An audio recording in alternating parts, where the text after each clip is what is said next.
조밥 먹은 후에 라고 말씀하셨습니다. 이 조밥 먹은 후에라는 말씀은 바로 앞에 있는 말씀 14절과 연결되어 있습니다. 예수께서 살아나신 후에 세 번째 제자들에게 나타나셨다라고 하셨고요. 1절 말씀과도 관련이 있습니다. 예수님께서 부활하신 후에 디베라 호수에서 제자들에게 자기를 나타내셨다라고 말씀하셨습니다. 이 말씀은 부활하신 예수님께서 시몬 베드로를 만나셔서 아침 식사를 하신 후에 너가 나를 사랑하느냐 세 번이나 물으셨다는 겁니다.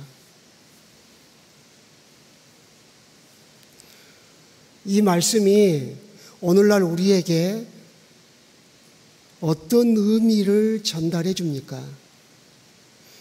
주님이 왜 이것을 성경에 기록해서 우리로 있게 하셨을까요? 그것은 믿음과 밀접한 관련이 있습니다. 여기 시몬 베드로에게 이르시되 라고 해놓고 요한의 아들 시몬아 라고 하셨어요. 여러분 마태복음 16장 17절에서는 누구의 아들이라 그랬어요? 바요나 시모나 그랬어요. 요나의 아들 시모나라고 하셨어요. 여기서는 요한의 아들 시모나라고 하셨어요. 이것은 베드로의 아버지가 다양하게 불려지고 있다는 뜻이에요. 이것은 예수님이 베드로의 가족사를 다 아신다는 뜻이에요. 세부적인 것까지 다 아신다는 뜻이에요. 그러나 여기서 우리에게 생각나게 하시는 말씀은 성부 하나님으로부터 은혜를 입어서 예수 그리스도를 아는 신지식을 알고 신앙 고백을 했던 너에게 내가 묻는다. 그 말씀과 연관성이 있음을 알려주고 있는 거예요. 그냥 시몬 베드로에게 너가 나를 사랑하느냐 이렇게 해도 문장은 전혀 문제가 없어요. 그러나 주님은 시몬 베드로에게 해놓으시고 다시 요한의 아들 시몬아라고 말씀하심으로써 신앙 고백하는 은혜를 입었던 베드로를 생각나게 하는 거라고요. 너 나를 향하여 주는 그리스도시요 살아계신 하나님의 아들이라고 고백했었지? 고백한 너에게 내가 묻는다. 너 나 사랑해? 이것은 믿음은 사랑으로 발전해야 한다는 것이죠. 믿음 안에 하나님에 대한 예수 그리스도에 대한 믿음이 포함되어 있다는 뜻이에요. 예수님께서 부활한 후에 제자들에게 나타나셨어요. 우리는 부활하신 주님을 찾아갈 수 없어요. 주님이 나타나신 거죠. 그 제자들 안에 부활하신 주님에 대한 여러 가지 설왕설래가 있었어요. 예수님을 봤다는 사람이 분명히 있는데, 예수님이 나타났다는 사람이 있는데, 나 예수님 그 손의 못자국을 보고 옆구리에 창자국에 손을 넣어보지 않고는 믿지 않겠다 하는 도마가 나타난 거예요. 그럴 때 예수님이 도마가 있는 자리에 찾아오셔서 도마에게 뭐라고 말씀하시죠? 20장 한 장을 딱 넘기시면 20장 27절에 믿음 없는 자가 되지 말고 믿는 자가 되라 그러시면서 29절에 굉장히 중요한 말씀을 하셔요. 예수께서 이르시되 너는 나를 본 거로 믿느냐? 보지 못하고 믿는 자들은 복되도다. 예수님께서 부활하셔서 시몬 베드로와 제자들에게 나타나셔가지고 아침밥을 함께 드시고 너 나 사랑해? 라고 물으셨어요. 부활하신 주님과 주님의 질문과 부활하신 주님을 만난 사람의 대답이 소개된 거예요. 우리는 부활하신 주님을 만난 적도 없어요. 부활하신 주님이 우리를 찾아오신 적도 없어요. 우리 육신의 눈으로 부활하신 주님을 만나지 못했거든요. 그러면 이 본문은 우리와 무슨 관련이 있단 말인가? 부활하신 후에 주님이 제자들을 찾아오셔서 물으셨거든요. 그들은 부활하신 주님 앞에 주님 사랑하는 줄 주께서 아시나이다 라고 대답을 했어요. 부활하신 주님이 찾아오셔서 물으셨거든요. 너 나 사랑하냐? 그러면 우리들은 어떻게 된 거예요? 네, 성경은 빈틈없이 말씀을 전개합니다. 그게 바로 30절에서 31절이에요. 요한복음 20장 30절에서 31절. 성경을 기록한 이유는 너희로 예수께서 하나님의 아들 그리스도이심을 믿게 하려 하며 또 너희로 믿고 그 이름을 힘입어 생명을 얻게 하려 함이니라. 도마에게 예수님께서 네가 나를 본 거로 믿냐? 나를 보지 못하고 믿는 자가 복 있다 라고 말씀을 하셨잖아요. 그럼 보지 못하고 믿을 수 있는 사람이 누가 있어? 도마처럼 이성론자, 과학론자 확인을 해보고 싶지 않겠어요? 그래서 오해를 없도록 30절, 31절이 쾅 기록을 해놓으신 거예요. 성경에 예수님이 행하신 표적과 이적을 다 기록하셨다. 그래서 성경을 읽을 때 예수님이 하나님의 아들 그리스도이시구나 그렇게 믿게 하셨다. 그래서 그 믿음으로 생명을 얻게 하셨다는 것입니다. 다시 말씀드리자면 예수 믿는 사람들이 성경을 읽으면서 예수님은 살아계신 하나님의 아들이야, 그리스도야 라는 확신을 갖고 있는 그 사람들에게, 그 믿음을 갖고 있는 사람들에게 주님이 물으신다는 뜻입니다. 너 나 사랑하냐고.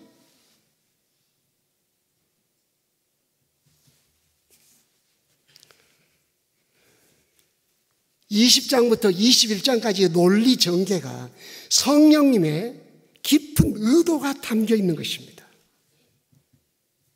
베드로에게만 한 질문이 아니다.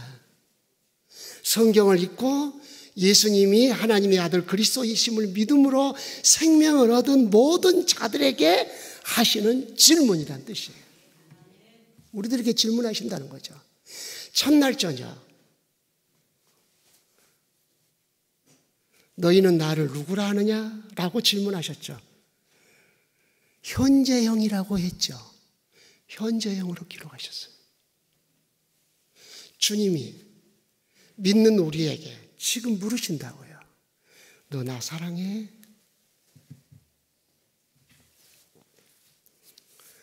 사도 베드로가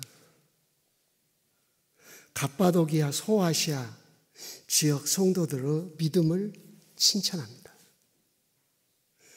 어떻게 칭찬하냐면 베드로전서 1장 8절에 너희가 예수를 보지 못하였지만 지금도 예수를 보지 못했지만 사랑하는도다. 보지 못한 예수를 그들이 믿어 성경 말씀을 통해서, 그리고 그 결과는 무엇으로 꼽혀놨어요? 예수를 사랑하는 겁니다. 지금도 너희가 말할 수 없는 영광스러운 즐거움으로 기뻐하니 너희들은 분명 믿음 곧 영혼의 구원을 받았음이로다. 9절에서 그 말씀을 하셔요. 너희들이 갖고 있는 믿음이 분명 구원받은 믿음이다. 그걸 내가 확신한다. 그렇게 사도 베드로가 소아시아 갑바도기아 지역 성도들의 교회들에게 칭찬을 했어요. 곧 구원 얻는 믿음을 가진 자들이 가진 특징이 뭐냐?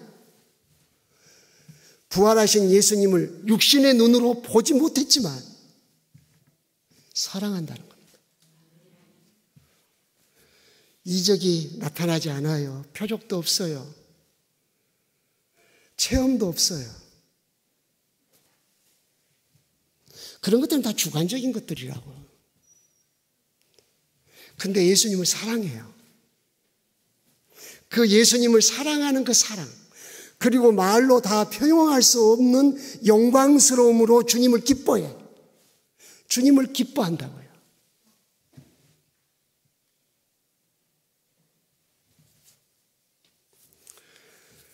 그것이 너희들이 가지고 있는 믿음이 구원받은 믿음이라는 것을 증거하는 것이다 라고 말씀하셨어요.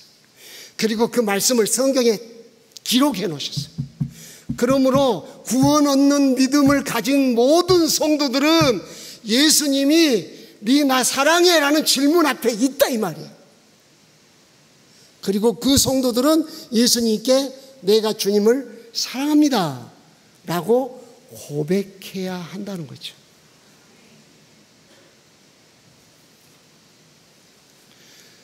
우리의 고백이 발전을 해야 합니다. 주는 살아계신 하나님의 아들이요 그리스도시요 살아계신 하나님의 아들이십니다. 그래서 그 주님을 내가 사랑합니다. 왜 그 주님을 우리가 사랑해야 할까요? 주님은 왜 사랑하냐고 물으셨을까요? 그것은 주님이 우리를 사랑했기 때문입니다. 그것은 관계와 밀접한 관련이 있습니다. 믿음은 관계입니다. 관계 회복이에요. 중요한 말씀이 로마서에 있어요. 로마서는 4장부터 6장까지가 굉장히 중요한 구원론을 담고 있어요. 구원론을 짧게 단편적으로 말한 게 아니라 포괄적으로 설명을 해요. 예수 그리스도의 구원이 무엇인가를 포괄적으로 전체적으로 설명을 하는 것이 로마서 4장, 5장, 6장이에요.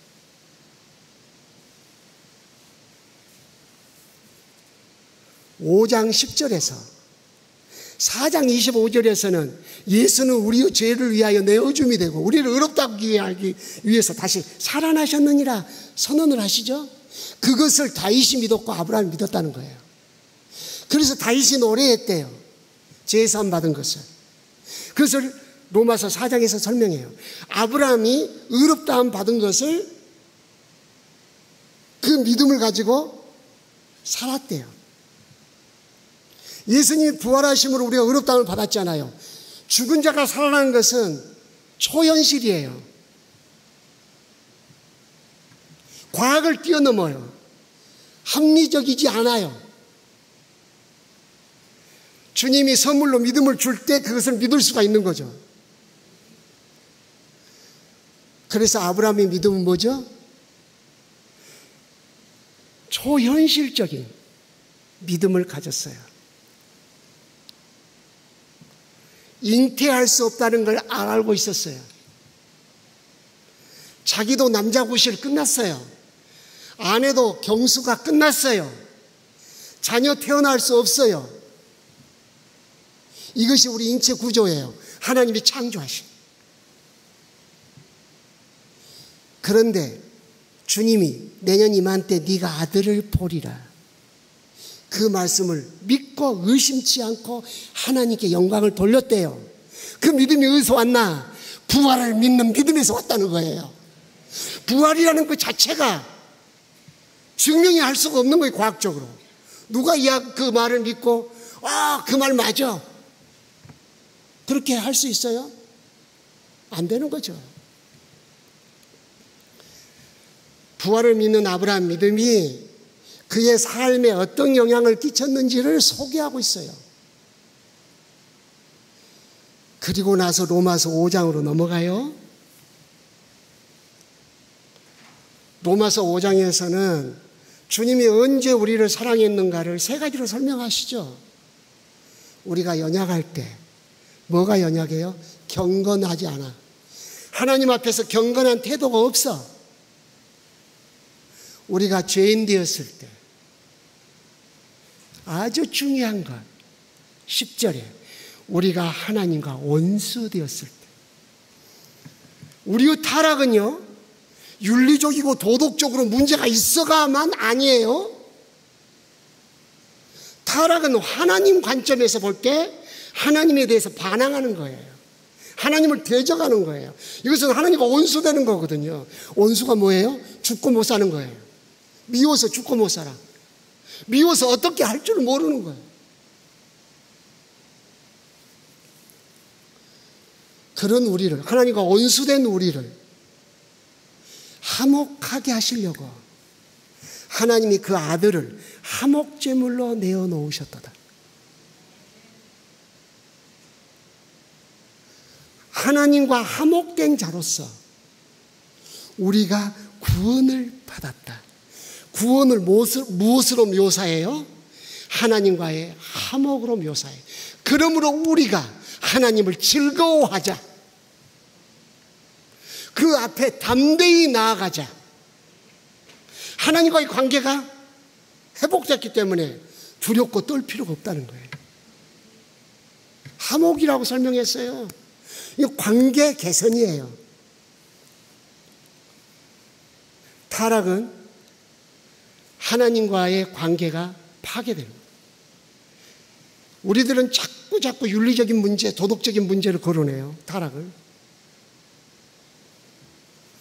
우리가 구원받았지만 부족함이 많아요. 그러나 우리가 하나님 앞에 담대히 나올 수 있는 것은 예수님이 공로도 있지만은 하나님과의 관계가 개선됐기 때문이에요. 관계의 발전은 뭐예요? 사랑이에요. 사랑이라는 단어는 관계 언어예요. 관계의 최고봉.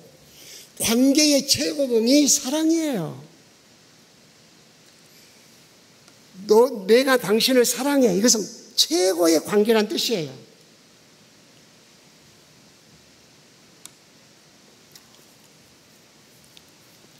예수님은 관계를 점검하신 거예요.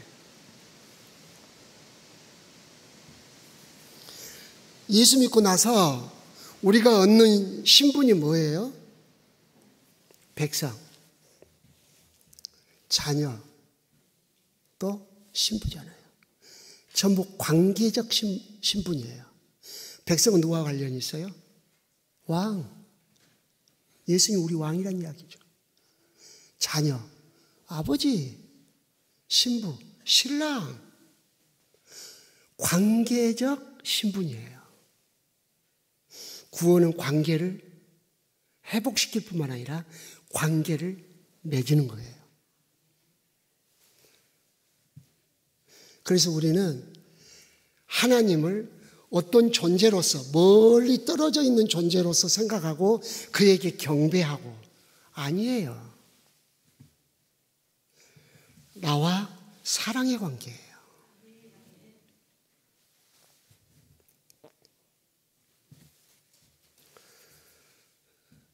출애굽하면서 출애굽기 20장에서 10계명을 주시잖아요. 두 번째 계명이 뭐죠? 우상 섬기지 말라는 거거든요. 우상을 만들거나 그 앞에 절하거나 섬기지 말라는 거거든요. 그 말씀을 하시면서 정리를 해요. 뭐라고 정리를 하셔요? 5절에 나를 미워하는 자의 죄를 갚되. 우상 숭배란 하나님을 미워하는 행위래요. 하나님 직접 하신 말씀이에요. 요 하나님이 직접 하신 말씀이라고. 10계명 두 번째 계명이에요.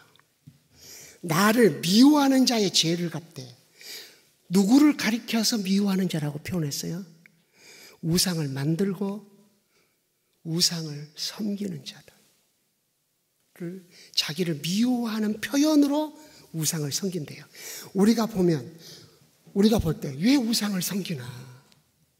말 못한 우상, 걸어다니지도 못해. 숨도 못 쉬어. 안타깝죠. 하나님의 관점은 전혀 달라요. 우상 섬기는 모든 행위는 하나님을 미워한다는 표현이라는 거예요. 사탄은 알고 있는 거죠.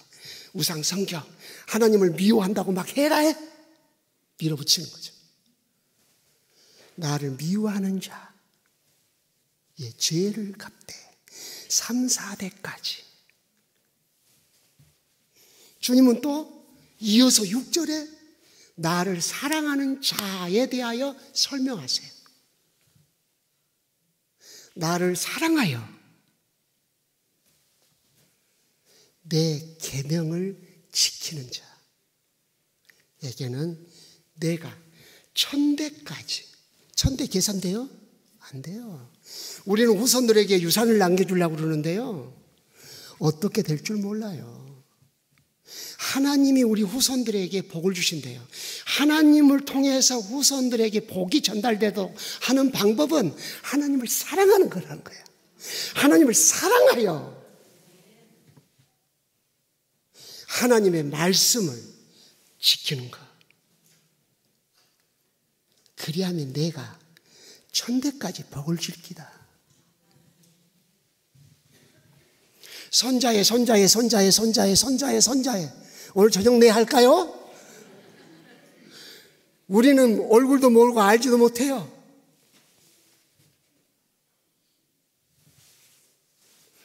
저는 할아버지의 아버지를 만난 적도 없어요. 알지 못해요. 근데 하나님은 살아계셔요. 전 세대에 살아계신 하나님이셔요. 내가 지금 하나님을 사랑하고 그 계명을 지켜 행할 때 그것을 보시고 우리 후손에게 복을 예비하신다는 거예요.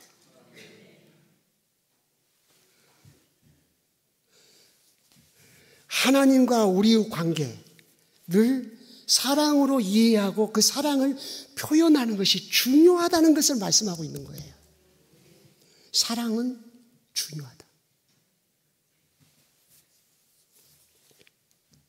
그러므로 우리 신앙이 예수 그리스도를 사랑하는 가슴으로 벅차오르는 믿음으로 회복돼야 돼요. 사랑은 예식주의가 없어요. 사랑은 항상 활력을 줘요. 사랑은 노래하게 만들어요. 사랑은 행복하게 만들어요. 사랑은 내가 사랑하는 그 대상으로 만족해요.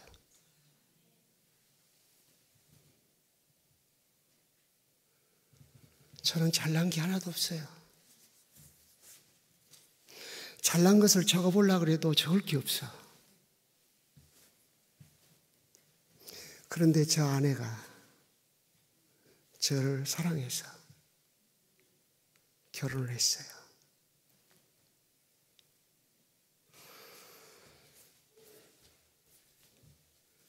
딸과 결혼하고 싶다고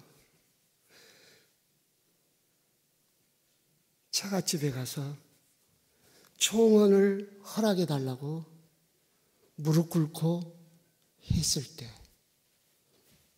물러가라. 퇴짜 맞았어요. 저는 아내에게 말했어요. 여보, 부모를 통해서 하나님이 우리에게 복을 주시는데 부모의 허락 없는 결혼은 하지 맙시다.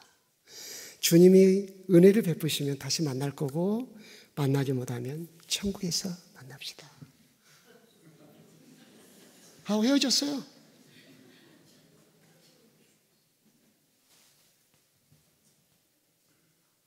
한 달이 지났는데 장인 어른께서 전화를 나한테 했어요. 결혼식 3월 1일 날 하세. 3월 1일이 저 결혼기념일이에요.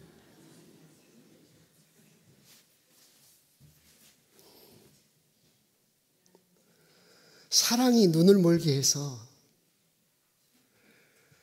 왜 나하고 결혼하려고 하느냐. 당신이 전부입니다. 제가 사실 결혼 승낙을 받지 못한 시간 동안에 엄청 울었어요. 그때 제가 비로소 옛날에 세상 사람들이 불렀던 갑돌이와 갑순이 노래가 생각나더라고요. 그 뜻이 뭔지 우리 아이들은 잘 모를 거예요. 집에 가서 부모에게 물어봐요. 베개를 베면 눈물이 흘러내리는 거예요. 하나님, 그 사람이면 진짜 좋을 것 같은데. 가난해도 좋아요. 힘들어도 좋아요. 어떤 어려움 속에서도 하나님이 주신 선물, 그 사람 소중히 여기면서 살게요. 그리고 울었어요. 그런데 그 울음이 저에게 참 충격이었어요. 제가 여수 세종안교회 후임 목사로 청빙을 받아서 딱 갔는데 바로 옆에 손양원 목사님 순교비가 딱 있는 거예요. 딱 그 순교비 비문을 읽어보니까 낮에나 밤에나 눈물 머금고 내 주님 오시기만 고대합니다. 얼마나 부끄러운지. 손양원 목사님은 주님을 고대하면서 날마다 밤이나 낮이나 고대하면서 눈물 머금고 기다렸다는 거예요. 근데 저는 제 아내를 그렇게 사모해서 울었지 주님을 그리워서 울진 않았거든요. 그때 제가 받은 충격은 엄청 컸어요. 그것은 내 신앙의 전환점을 가져왔어요. 나 정말 예수님 사랑해. 내 아내하고 결혼 허락 받으려고 하나님 앞에 울었던 그 눈물, 주님 보고 싶어서 흘려본 적이 있어? 이런 생각이 드는 거예요. 사랑은 관계적 언어예요. 그래서 관계의 완성은 사랑이에요. 그래서 누군가를 사랑해서 결혼하면 다른 사람한테 사랑한다는 말 하면 안 돼요. 근데 우리는 예배 시간에 와가지고 여러분 옆사람과 인사합시다. 사랑합니다. 그러면 그렇게 쑥스러워요. 차라리 인사를 바꾸면 어쩔까요? 내가 바꾼 인사법대로 한번 해보실래요? 옆 사람에게 주님을 사랑합니다. 주님을 사랑합니다. 이게 좋을 것 같아요.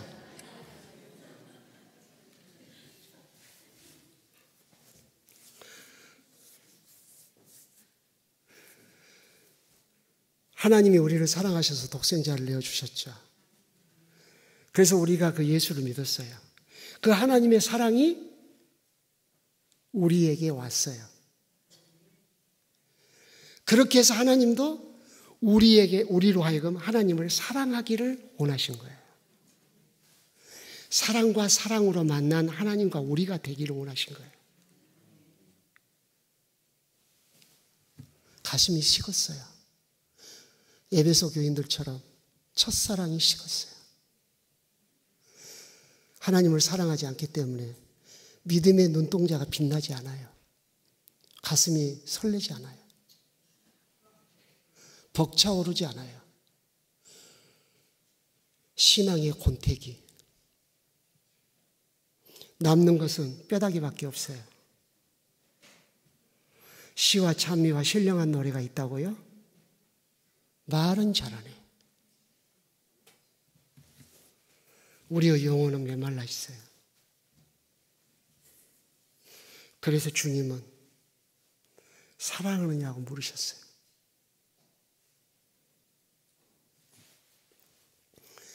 우리는 주님을 사랑할 수 없어요. 주님에 대한 사랑은 우리 속에서 나오지 않아요.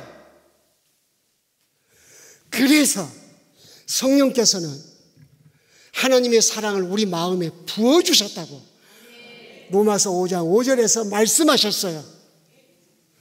하나님의 사랑은 너무 높고 크고 깊고 높아요. 측량할 수 없어요. 하나님의 사랑이 온 우주에 충만하지만 또한 초월적이에요. 너무 크고 넓어요. 그래서 느낌이 없어요. 그러나 놀랍게도 성령께서 그 사랑을 우리 마음에 부어주셨대요.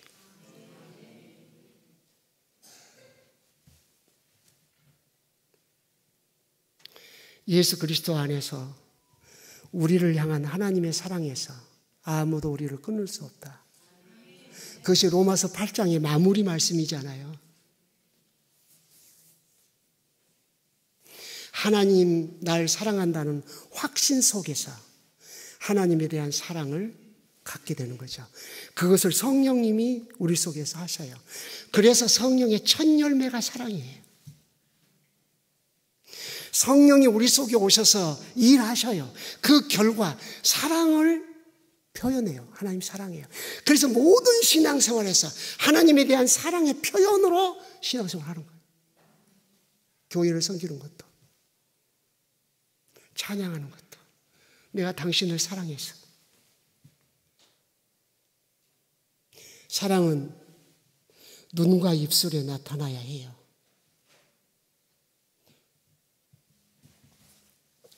우리는 두 사람의 영향을 가장 많이 받습니다. 하나는 사랑하는 사람이에요. 왜 그런 줄 아세요? 온 마음이 글로 쏠리니까. 기억하시죠? 마태복음 22장 37절, 38절 주님 말씀하셨죠. 어느 계명이 가장 큰 계명이냐 하는 서기관의 질문에 마음을 다하고 목숨을 다하고, 목숨이에요. 성품을 다하여 너의 주 하나님을 사랑하라.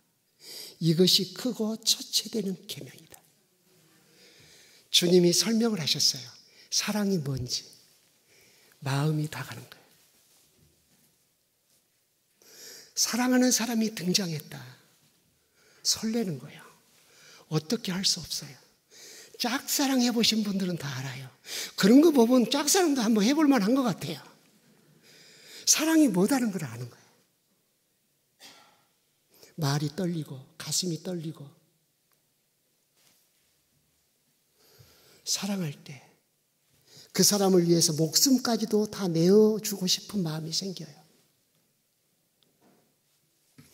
한국의 최초의 여루시인 김일엽 씨, 비극적인 여인이죠. 그 여인이 남긴 시가 있어요. 당신은 나에게 무엇이 되옵사께 이 몸과 이 영혼을 다 바치고 싶을까요? 내가 좋다고 여겨지는 것, 이것저것 다 드려도 아쉬움이 남는 것은 무엇 때문일까요? 사랑의 신비예요. 사랑하게 되면 마음을 쏟습니다. 목숨을 바칩니다. 나의 전 인생을 투자합니다.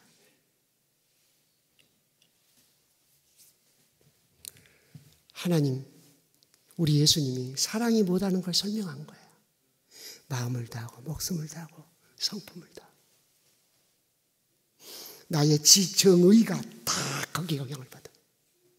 두 번째 나한테 영향을 주는 사람, 내가 미워하는 사람이에요. 교회에 오면 내가 사랑하는 사람이 있으면 그 옆에 가서 앉아요. 미워하는 사람이 있으면 반대편에 가서 앉아요. 나도 해봐서 알아. 근데 마음은 미워하는 사람한테 가 있어. 예배 잘 드리나? 가끔 한 번씩 힐끔힐끔 쳐다봐. 왜 그런데 미워하는 사람의 영향을 많이 받냐? 미워하는 사람에게 집중하기 때문이에요. 그래서 미워하는 사람이 있으면 안 돼요.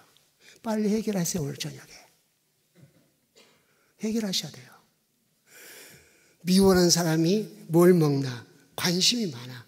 미워하는 사람들에 대해서 사람들이 뭐라고 평가하는지 귀를 기울여. 온통 미워하는 사람한테 관심을 주는 거예요. 자기 자신을 헌신해. 억울하지도 않아요? 미워하는 사람한테 모든 것을 헌신하는 것이 억울하지도 않습니까? 그런데도 미워해. 주님 앞에서 한 번 인생에 뒤집혀지는 은혜를 입지 못해서 그래요. 미워하는 사람 가슴에 품고 사는 거 아니에요. 악한 영향을 받거든요. 주님을 사랑하게 되면 주님께 마음이 다 가게 돼 있어요.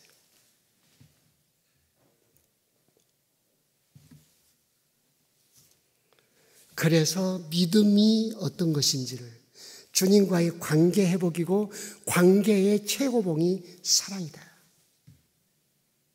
너 믿음의 성장과 발전, 성숙을 나를 사랑하는 것으로 보여라는 뜻이에요. 우리는 성경 공부 프로그램 마스터하는 거, 교회 몇 년 다닌 거, 교회에서 직분 받은 거, 그런 것을 신앙의 성장이라고 착각할 때가 있어요. 신앙의 성장에 대한 평가는 주님이 하시는 거예요. 내가 하는 거 아니에요. 세상에 자기가 시험 보고 자기가 점수 다는 사람 누가 있대요. 근데 우리가 그 짓을 하고 있다고요. 주님이 하실 거예요. 그러므로 주님이 어떤 것을 기준으로 제시하셨는지 우리는 관심 있게 성경을 봐야 된다고요. 진정한 믿음은 예수님을 보지 못했으나 사랑한다. 말할 수 없는 영광스러운 즐거움으로 기뻐한다. 사랑하기 때문에 기뻐하죠. 말할 수 없어. 그래서 어떻게 표현할 수 없어요. 다 표현 못해도 당신을 사랑하는 거예요. 예배 중에 사랑의 표현이 나와야 되겠죠. 찬송 중에 나와야 되겠죠. 사랑이 담겨야 되겠죠. 예배 중에 찬송 속에, 찬송이라는 그릇 속에 주님 사랑해요, 당신을 경외해요, 당신을 높여드립니다라는 우리의 마음이 담겨 있어야 되겠죠.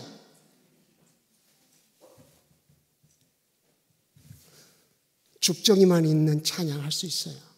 죽정이만 있는 예배 드릴 수 있어요. 모양은 경건해. 그러나 경건의 능력이 없어요. 이건 사랑과 밀접한 관련이 있습니다. 디모데후서 3장 1절부터 7절 보면 하나님을 사랑하는 것이 얼마나 중요한지 설명합니다. 하나님을 사랑하지 않으면 잘못된 것을 사랑하게 되고 탈선하게 됩니다. 하나님을 사랑하게 되면 하나님이 싫어하는 것을 사랑하지 않게 되는 능력이 생깁니다. 예를 들자면 요한일서 2장 15절 17절 이 세상을 사랑하지 말라. 주님 말씀하셨어요. 이 세상을 사랑하지 말라는 거예요. 이 세상을 사랑하면 세상이 가지고 있는 특성이 너를 점령하게 될 거다. 이 세상은 육신의 정욕과 안목의 정욕과 이생의 자랑이니 그것은 하나님과 원수된 거다. 그래서 인생을 육신의 정욕과 안목의 정욕과 이생의 자랑을 위하여 헌신하게 되는 거예요. 하나님께 헌신해야 되는데 예수 믿는 사람이 세상을 사랑하게 되면 세상으로부터 영향을 받아서 안목의 정욕과 육신의 정욕과 이생의 자랑이 인생의 목표가 된다는 거예요. 그걸 위해서 살아. 그걸 위해 공부하고 그걸 위해서 돈을 벌어. 자랑하고 싶어서 육신의 정욕을 누리고 싶어서 사람들을 볼 때 멋진 집 짓고 싶어서 그렇게 인생을 허비하게 된다는 거예요. 그래서 하나님 사랑이 중요하다고 말씀하시는 거예요. 믿음의 사람으로 살기 위해서는 하나님을 사랑하는 사람이 되라는 거예요. 방금 말씀드리다 말았는데 디모데후서 3장 1절부터 7절에는 잘못된 사랑을 세 가지로 설명해요. 자기 사랑. 자기 사랑은 좀 이따 나오겠지만 하나님을 사랑할 때 자기를 바르게 사랑하게 되고 자기를 바르게 사랑함을 통해서 이웃을 자기 몸과 같이 사랑할 수 있는 능력이 생기는 거거든요. 이것은 맹목적인 자기 사랑이에요. 그 다음 돈 사랑, 세 번째 쾌락 사랑. 이 잘못된 사랑이 사람들에게 고통을 안긴다고 3장 1절부터 설명해요. 말세에 고통하는 때가 이르리니 사람들이 자기를 사랑하며 돈을 사랑하며. 그러면서 설명해요. 그 세 가지 잘못된 사랑이 사람들에게 어떤 영향을 미치는가. 제가 한번 읽어드릴까요?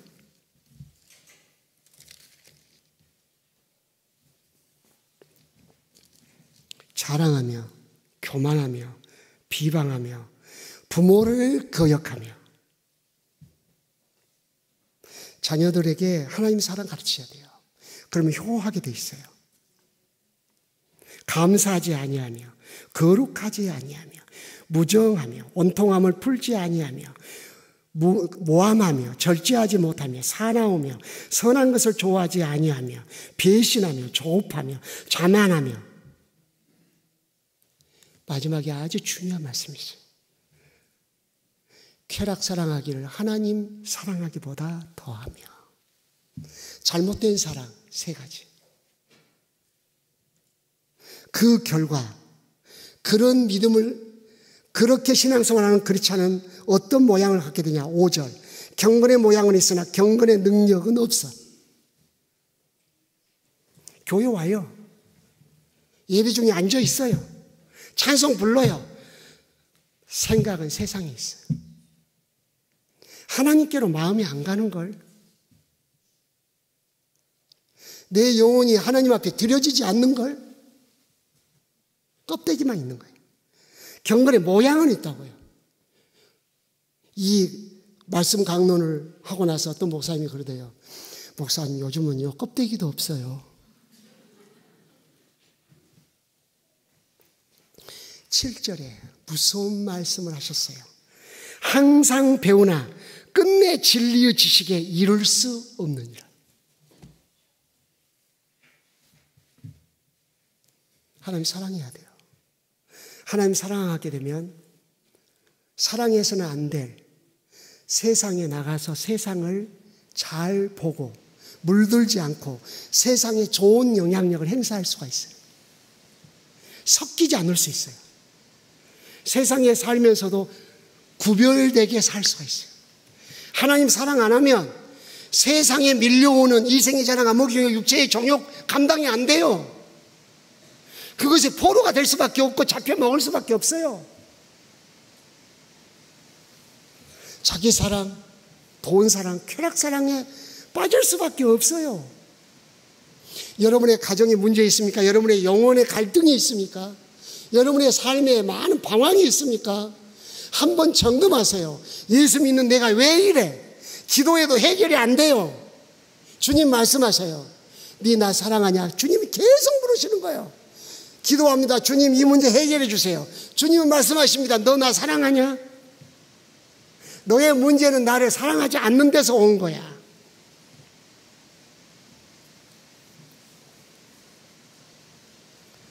우리는 우리 인생의 문제들을 환경이나 예부에서 자꾸 찾으려고 그래요. 한 가지 예를 들어 볼게요. 로마서 1장 21절부터 보면은 인간이 어떤 식으로 타락한지 소개를 하고 있어요. 하나님을 알되 하나님을 영화롭게도 하지 않고 감사치도 아니하면 생각이 험어진대요. 마음이 어두워진대요. 허무한 생각을 해요. 마음이 어두워져요. 그래서 하나님의 영광을 우상 앞에 돌린대요. 그 결과 정욕이 자기를 지배해요. 정욕을 따라 살게 된대요. 그 결과 여자가 순리대로 성을 쓰지 않고 영리로 쓴대요.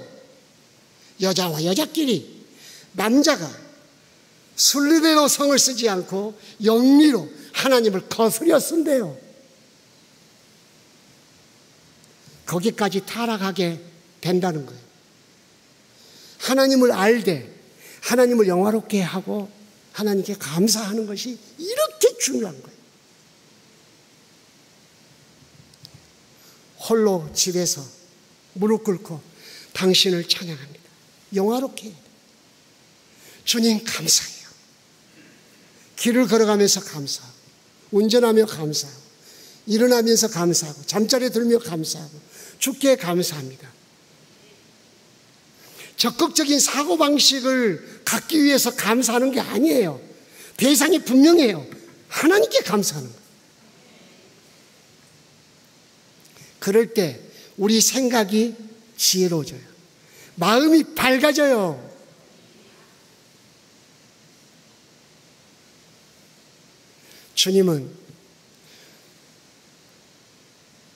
주님과 우리의 관계를 회복시키시고 우리를 백성이라 자녀라 신부라 일컬어 주시고 우리 서로 사랑하자. 당신이 우리를 사랑하사 사랑의 증거로 아들을 내어놓으셨어요. 아들을 내어놓으심으로 우리에 대한 사랑을 확증하셨느니라. 이제 우리에게 너도 나 사랑해야 돼. 우리는 사랑하는 사이야. 그러므로 내가 너를 사랑한다는 걸 너가 알기 때문에 가난 속에서도 담대하고 병듦 속에서도 담대하고 어둠 속에서도 담대하지. 전능자가 나를 사랑해. 두려울 게 없는 거야. 근데 왜 전능자의 사랑이 확신되지 못할까? 의심될까? 하나님 나한테 이럴 수 있어요? 너무 힘들어요. 내 인생 이거 뭐예요 도대체? 이런 말이 나온다고. 왜 그럴까요? 성령께서 하나님의 사랑 우리 마음에 부으셔서 그 사랑으로 하나님을 사랑하라고 했는데 하나님을 사랑하지 않거든요. 세상을 사랑하거든요. 그러니까 성령께서 더 이상 역사를 안 하는 거죠. 하나님에 대한 사랑이 깊어갈 만큼 나를 향한 하나님의 사랑도 우리 안에 양이 커가거든요. 날 사랑하심, 날 사랑하심, 이 찬송만 하는 거야. 이 찬송을 아무리 해도 그 사랑이 우리 가슴 속에 감동을 주고 이성과 감정과 의지에 영향을 끼치고 그러지 못한단 말이에요. 종교적으로 날 사랑하심, 날 사랑하심 한다는 거예요 지금. 그 사랑에 눈물 짓고 그 사랑에 감격하고 이게 점점 식어진다고요. 왜 그런가? 이유가 뭔가? 하나님에 대한 우리의 사랑이 없기 때문에. 진짜예요. 성령님, 예수님의 사랑을 내게 알게 해주셨습니다. 이제 저로 하여금 하나님을 사랑할 수 있게 해주세요. 그런데 예수님은요, 여기서 멈추지 않고 질문을 구체적으로 하셨습니다. 이 사람들보다 더 나를 사랑하느냐? 간주에 보시면 성경 간주 1번 붙여 있죠. 그 관주를 잘 보셔야 돼요. 뭐라고 되어 있어요? 또는 것들보다 배, 그물, 물고기, 너가 가진 그 모든 것을 포함한 내용이겠죠. 이건 뭐죠? 사람이 됐든지 물질이 됐든지 너의 소유가 됐든지 그것들보다 더 나를 사랑하느냐 하는 거예요.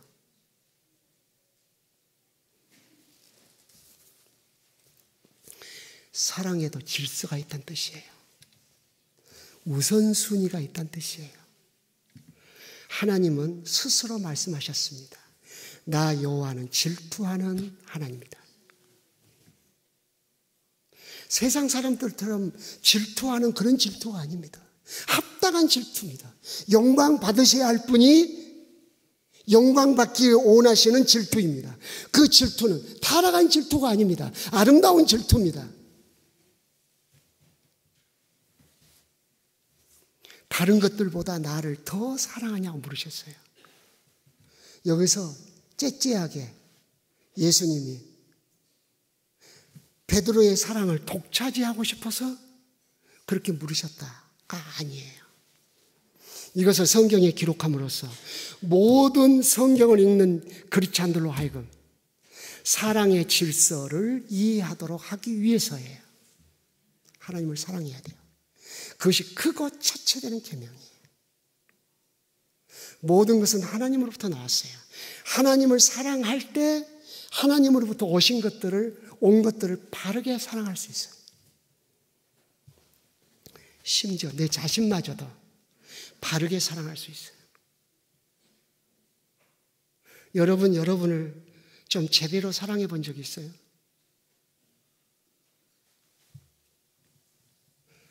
욕망을 따라 살죠. 충동을 따라 살죠. 자기가 자기를 존중해야 되겠죠. 충동, 욕심을 따라 행하는 것, 얼마나 우리를 파괴하는지 몰라요. 주님이 사랑하는 나가 가치가 있는 거예요. 소유의 가치가 있는 게 아니고 주님이 날 사랑하셨기 때문에 내가 가치가 있는 거예요. 배우고 못 배워 그 가치 아니에요. 그건 다 바람에 날려가는 겨와 같은 거예요. 참다운 가치는 바로 예수님이, 창조자가, 전능자가 나를 사랑하신다는 거예요. 그게 나의 가치가 있는 거예요. 이 가치를 깨달을 때 예수 믿는 사람의 가치를 존중히 여길 수 있어요.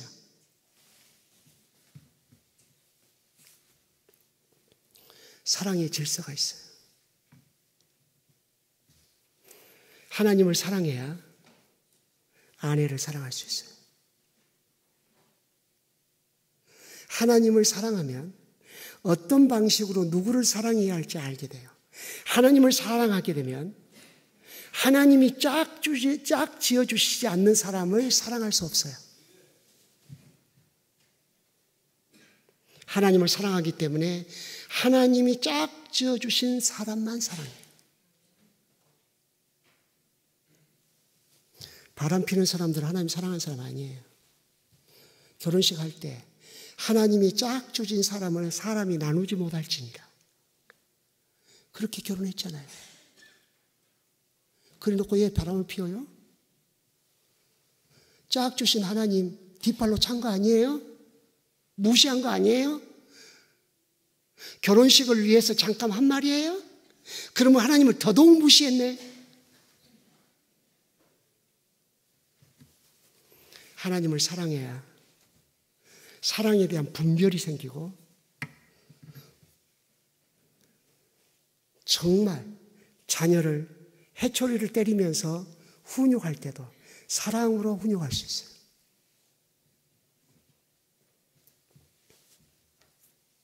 주먹으로 때리고 구타하고 그렇게 할 수 없어요. 불가능해요. 하나님 우리를 그렇게 사랑을 가르치지 않았어요.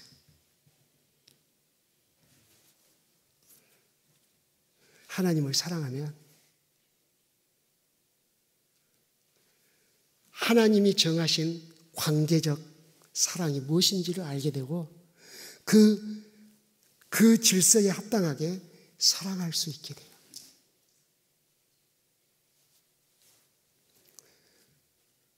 그래서 우리가 하나님을 사랑해야 돼요. 우리의 혼란스러움, 우리의 방황, 생각해 보세요. 하나님을 사랑하지 않기 때문에 온 것일 수 있어요. 다시 깨어나서 하나님 사랑하기 운동하셔야 돼요. 하나님을 향한 사랑이 안 생겨요? 지정의적으로? 짝사랑하는 사람 만나듯이 가슴이 설레고 그런 건 아니에요. 그렇지만 하나님에 대한 사랑은 분명히 있어요. 헌신할 때도 사랑을 하는 거죠. 하나님을 제일 먼저 사랑하고 제일 크게 사랑하는 그 질서를 범하고 자녀를 사랑하면 그 자녀는 불행한 사람이에요. 하나님 최고로 사랑하는 것을 뒤로 젖히고 가정을 제일 사랑하는 사람, 가정을 욕되게 하는 사람. 하나님의 사랑과 은혜로 보호받지 못해요. 하나님을 마음을 다하고 뜻을 다하고 성품을 다하여 사랑할 때 우리 가정을 바르게 사랑할 수가 있어요. 사랑의 질서가 있어요. 하나님은 사랑받으시기에 합당하신 최고봉이십니다. 아멘. 나에게 사랑을 받기에 합당하신 최고봉이십니다. 그가 나에게 어떻게 할지라도 그분은 나를 사랑한다는 증거를 아들을 내어놓으심으로 보이셨습니다. 물질에서 그 사랑을 찾지 않습니다. 건강에서 그 사랑을 찾지 않습니다. 성공에서 그 사랑을 찾지 않습니다. 우리는 예수를 믿습니다. 예수 안에서 하나님의 사랑을 만났습니다. 그러므로 어떤 경우에도 하나님의 나를 향한 하나님의 사랑을 의심하지 않게 되는 놀라운 은혜를 입게 됩니다. 병들 때, 가난할 때 하나님 날 버리셨나요? 이런 말 하지 않게 됩니다. 하나님 날 사랑하시고 어떤 환경에서도 나 주님 사랑해요.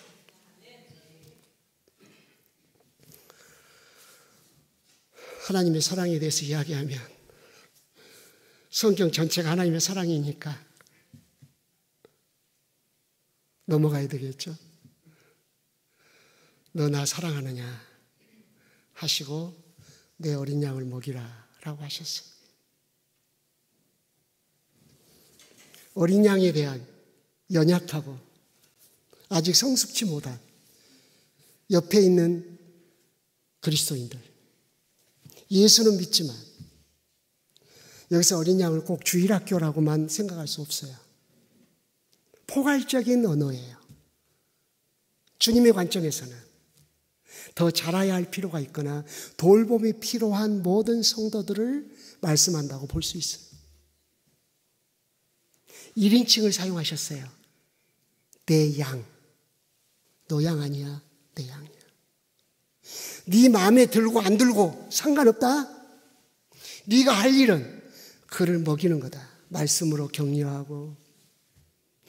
저는 제발 교회에서 예배 마치고 나서 점심시간에 식사하고 티타임 가지면서 오늘 받은 은혜의 말씀을 나누었으면 좋겠어요. 아니 6일 동안 뻘소리 하며 살았잖아요. 하루라도 좀 진리를 말해야 될 거 아니에요. 주일날이라도 선포된 말씀, 나 오늘 목사님 말씀 통해서 이런 은혜, 주님이 말씀을 통해서 이런 나에게 도전을 주셨어요.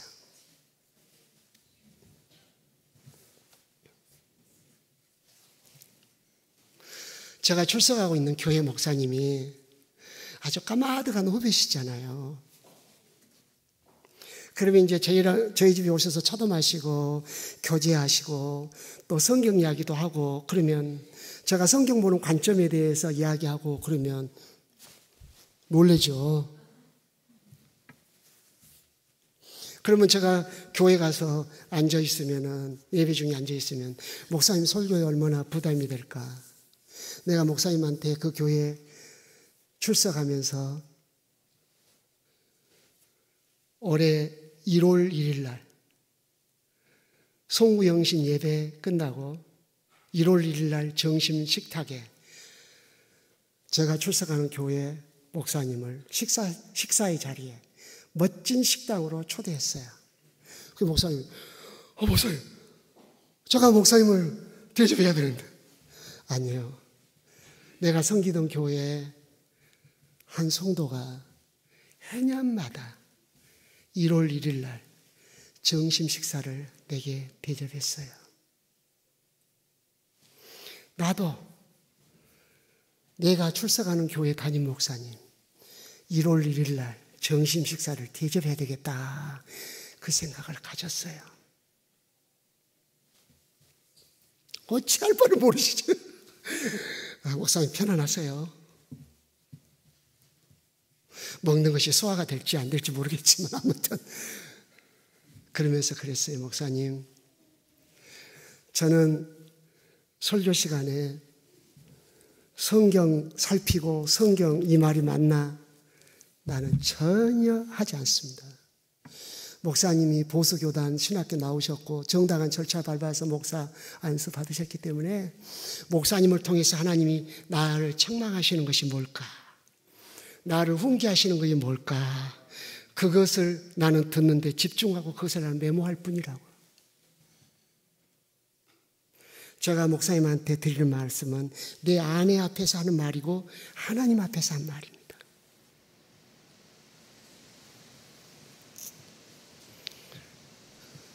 제가 어렸을 때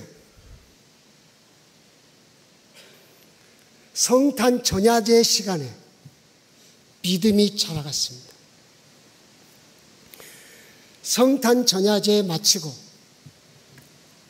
새벽송 하기 위해서 교회에서 불 피워놓고 오손도손 앉아서 떡국 끓여 먹고 떡 나눠 먹고 과자 먹고 그러면서 새벽송 시간을 기다리는 거예요.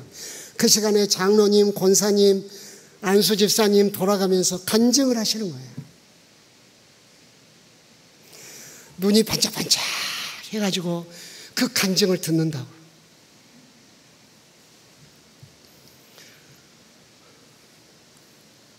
제가 중고등학교 다닐 때 우리 구역 담당 장로님이 계셨어요. 시골에서 일하니까 손톱에 흙이 다 끼어 있어요. 저녁에 와서 예배 인도하시는데 연세가 많으셔서 돋보기를 쓰고 성경을 읽으셔요. 그때 우리에게 항상 말씀하셨어요. 하나님이 보배다. 하나님이 너의 분깃이야. 우리들에게 말씀하셨어요. 어른이 하고 지쳤던 그 말씀이 신앙생활 해가면서 신앙이라는 건 단순히 교회당 왔다 갔다 하는 게 아니구나. 하나님이 내 마음에 보배가 돼야 되는 거구나 하는 걸 배운 거라고. 성도들끼리 말씀을 나누는 것이 얼마나 큰 능력을 주는지 몰라요. 근데 마음 아픈 사건이 하나 있어요. 구역예배 드리고 성경 봉독, 성경 통독 보고를 해요. 그러면 이제 몇 장 읽었다 하고 이제 교회에 바치면 교회에서 이제 1등했니, 2등했니, 그러잖아요. 그때 감사한 것은 서너 장밖에 안 읽었는데 20장 읽었다고 보고했다는 거예요. 참 그것은 훗날 하나님 내 잘못됐습니다. 내가 그것까지 다 읽으랍니다 오늘. 그런 추억도 있어요. 그러나 저러나 성도들이 와서 대화 나누는 것, 그것으로 신앙이 깊어지고 구역장들이 간증하는 것, 은혜 받은 이야기 할 때 그들의 신앙이 커가더라는 거예요. 베드로야, 내 양을 먹이고 쳐야 된다. 돌보고 말씀을 나눠야 된다. 그래서 그가 자라가야 된다. 우리는 교육 프로그램만 만들어 놓고 거기를 통과해야 된다고 생각합니다. 아닙니다. 교육 프로그램 말씀하시지 않았습니다. 주님을 사랑하는 모든 성도에게 말씀하셨습니다. 너 옆에 지금도 방황하는 성도가 있다. 연약한 성도가 있다. 신앙생활을 더 해야 될지 말해야 될지 힘든 성도가 있다. 그가 너의 말을 기다리고 있다. 성경 한 구절이 그를 일으켜 세울 수도 있다. 그의 영혼을 깨울 수도 있다. 제발 좀 성경 읽고 말씀 읽고 은혜 받은 말씀을 그와 나누어라. 그것이 그에게 양식이 될 거다. 그것이 어린 양을 먹이는 거다. 사랑은 헌신을 결정합니다. 주님 사랑함으로 교회를 섬겨야 섬김이 효력이 있습니다. 슬프고 비참하게 복 받으려고 섬기고 예수 믿고 구원받는 것이 최고의 복인데 그 복은 하잘게 여기고 내가 원하는 무언가를 구하고 있다고요. 또 하나는 주님을 사랑해서 헌신하지 않습니다. 복 받으려고. 아니면 사람들에게 자기 이름 남기려고. 어떤 교회에 분쟁 문제가 생겨 그 분쟁 조정위원으로 그 자리에 간 적이 있습니다. 저는 그때 정말 많이 울었습니다. 피아노 내가 사놨으니까 가져간다는 겁니다. 사서 드렸으면 주님 거예요.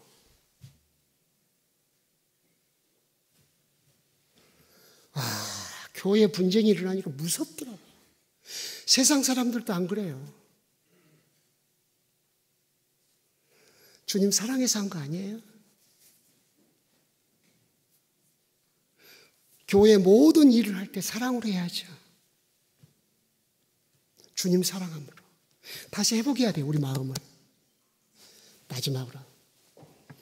나를 사랑하느냐 물으시고 나를 따라오너라고 명령하셨어요. 주님 사랑이 주님 따름을 결정한다는 뜻이에요. 19절과 22절에 베드로에게 너가 원치 않는 곳으로 사람이 너를 띠띠어 데려가리라.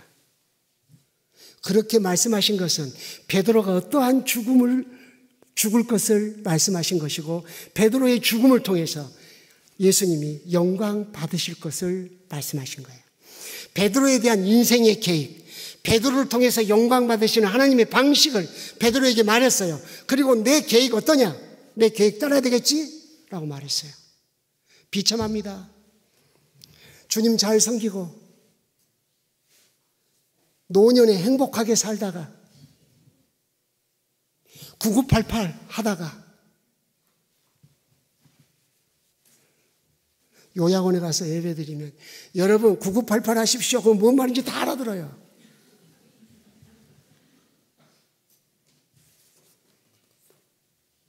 근데 베드로에 대한 주님의 계획을 선포합니다. 네 마음대로 못 살아. 지금까지는 원하는 대로 다녔어. 누군가 와서 네 띠를 띠고 네를 끌어가리라. 데려가리라. 이제는 끌려다니는 삶을 살 거다. 그리고 거꾸로 죽을 거다.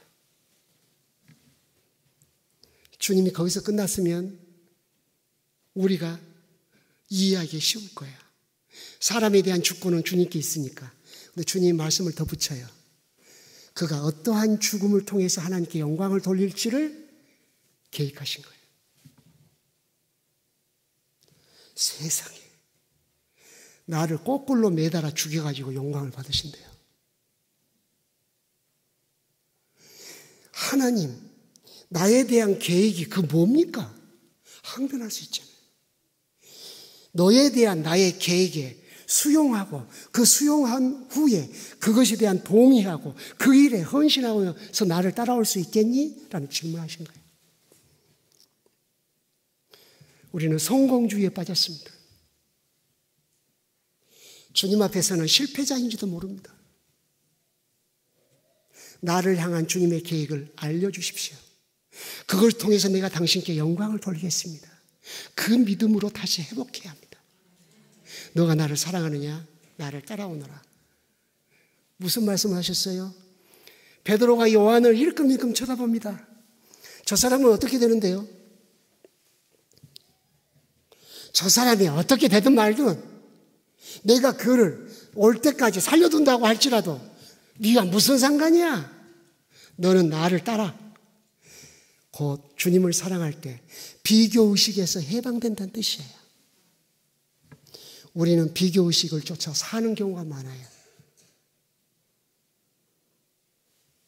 다른 사람과 비교하고.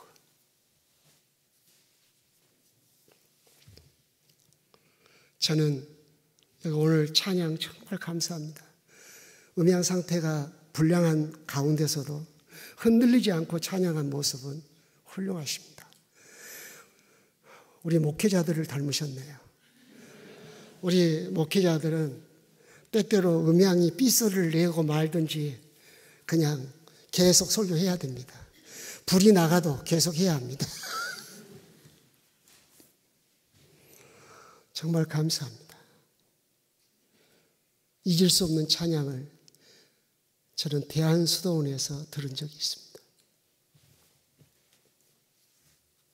뇌성마비 환자가 특송을 하고 싶다고 손을 들었습니다. 그때 그가 사회 보신 분이 굉장히 망설이더라고요. 근데 사람들이 다 박수를 치는 거예요. 그래 사회자가 마지못해서 나와서 하라는 거예요. 그때 그 사람이 무슨 찬송을 부르냐? 내 구주 예수를 더욱 사랑. 나는 그 찬양의 진정성을 느꼈습니다. 내 영혼이 눈물이 났습니다. 음정, 박자, 엉망이었습니다. 그러나 그는 최선을 다해서 찬양했습니다. 그곳에 모인 수많은 기도원에 오셨던 분들 숙연해졌습니다. 은혜를 끼쳤습니다.